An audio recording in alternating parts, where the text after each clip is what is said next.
Welcome to the podcast, Let the Prophet Speak. Today we are studying Habakkuk 2a, that's the prophet Habakkuk, chapter 2, the first part.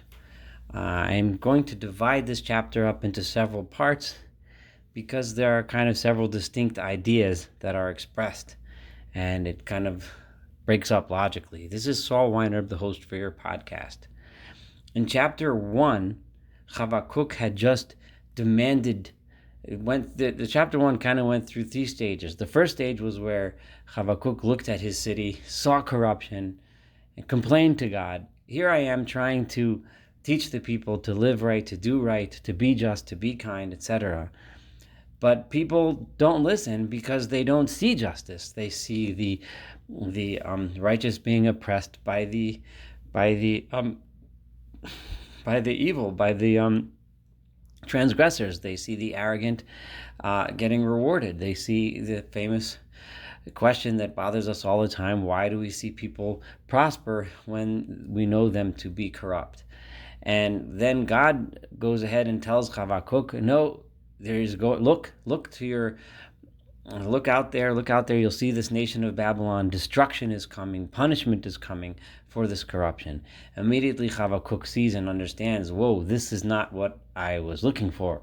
This kind of punishment is severe, harsh. This kind of punishment coming from Babylon is at the hands of a human being who is even more arrogant, who's even worse, who is vicious and evil and violent, and will crush both the good and the bad. And Habakkuk then begs God, why don't allow us to die and be crushed by this indiscriminate suffering and torture and destruction. Now Habakkuk is continuing on this theme in chapter 2. However, he now turns to God and says, I had enough. That's it. This is too much. And he says to God as follows, and I'm starting with verse 1.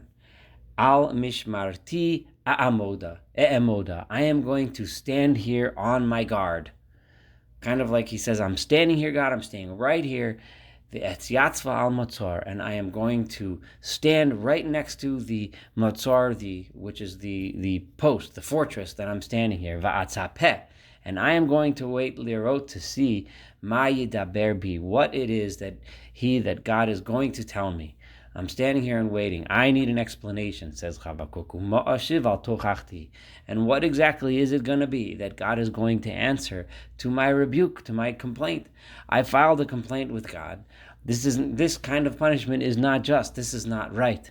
I am waiting for an answer, God.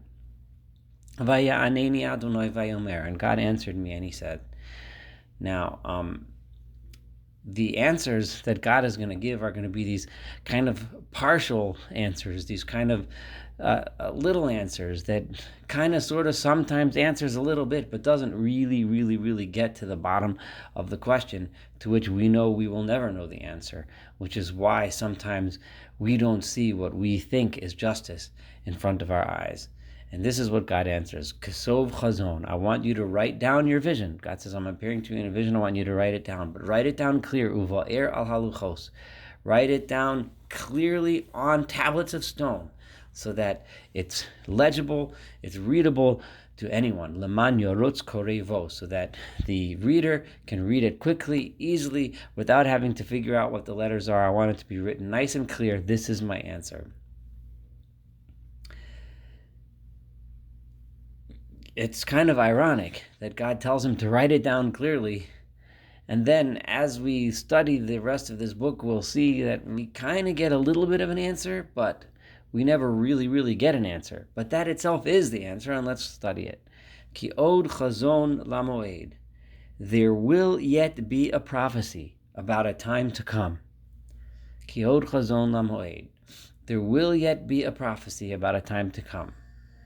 It's kind of unusual, this language. Why doesn't God just say? God is appearing to Habakkuk now. He's giving a prophecy now. And let him just say, there will be a time to come. And I think that the issue is that God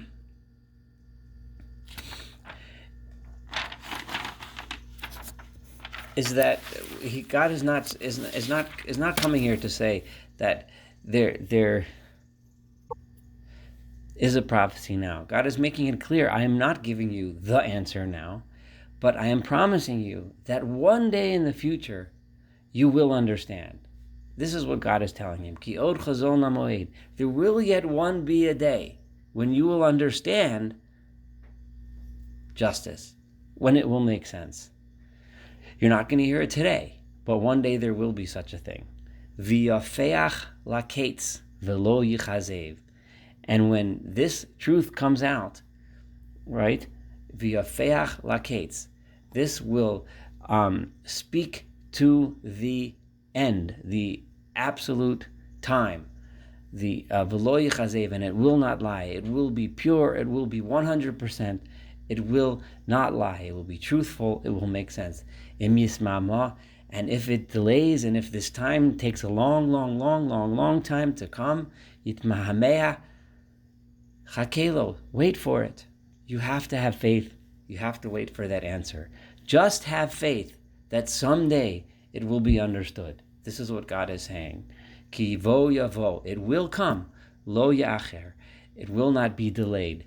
Now, it's kind of, again, ironic. He says, Lo ya'acher, it will not be delayed. But meanwhile, he's saying, Im yitma'ama, if it is delayed, if it takes a long time, wait for it. So, in other words, what you have to understand that Lo ya'acher means that when its proper time comes, then Lo ya'acher, it will not be delayed. But that proper time is going to be in the future, a long time away. So God is explicitly telling Habakkuk, I am not answering your question now. But my answer to you now is that just know that one day in the future, the answer will be understood. Hine, behold, upla lo yashra nafsho bo. This, what I'm telling you now, it takes a lot of humility to understand and accept what I'm saying now. Yes, everyone wants to know the answer now. And to say that I am going to stay with God, I am going to live a just and righteous life, I am going to pursue justice and righteousness, even though I don't understand the answer. But because God promised me that there is an answer somewhere down the road, only a humble person can understand that. So it says, Hine upla, behold, one who is arrogant, lo yashra nafsho bo. He will never be able to straighten out his soul with this idea. In other words, he will never be able to conceptualize this idea. Someone who is arrogant will never be able to accept this idea. However, vitzadik, one who is righteous, one who is humble, one who is not arrogant, be'emunaso yichyeh, will be able to live and get life from his faith that this is indeed the truth, that the truth will one day become clear. And having that faith is what allows the righteous person to live. The arrogant person will never be able to live through this, and will never be able to accept this and understand it, and then go ahead and live a righteous life. This next verse has several different ways of understanding it. I'm about to read verse 5. I'm going to use the Malbim understanding because it seems to me to read the best. It's very similar also to the way the Radak reads this. And he reads it as follows. V'afki hayayin boged. And even though drinking wine, and now God is looking at the evil man, the arrogant man. And in this particular case, it's the arrogant man who's in charge of Babylon, the king of Babylon, who is arrogant and is going to be the one who perpetrates the evil destruction that we were discussing in the previous chapter. But v'afki hayayin boged, even though wine makes the person rebellious, gever yahir, a person who is this man, nonetheless, he is arrogant. Yahir, he is arrogant. Velo yinveh, and he is never at rest. He's always trying to conquer more, trying to get more, trying to gain more, trying to cause more destruction. Even though this is what you see, asher hirchiv kish'ol nafsho, that he goes ahead and he widens his soul like the depths of hell, like with this gaping mouth of hell that just swallows everything in destruction. V'hu kamoves, and he is like death itself. v'lo yispa, that's never satisfied. Death eventually conquers all, and this person who is so arrogant and so drunk on his arrogance that he will never accept that he has enough. He will always want to conquer more, always want to eat more, like the mouth of hell itself. Vayesof kol elav kol hagoyim, and he's going to keep on marauding. He's going to keep on conquering. He's going to keep on destroying.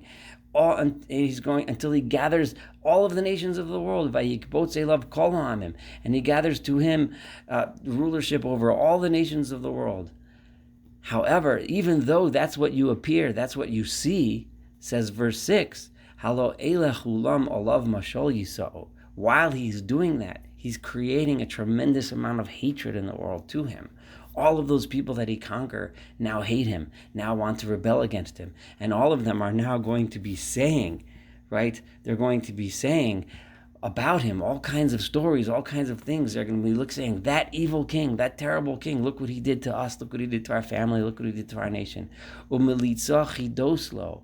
And they are always constantly going to be saying riddles and about him, describing about how evil he is and how terrible he is. V'yomar, and he will say, Hoi hamar belolo.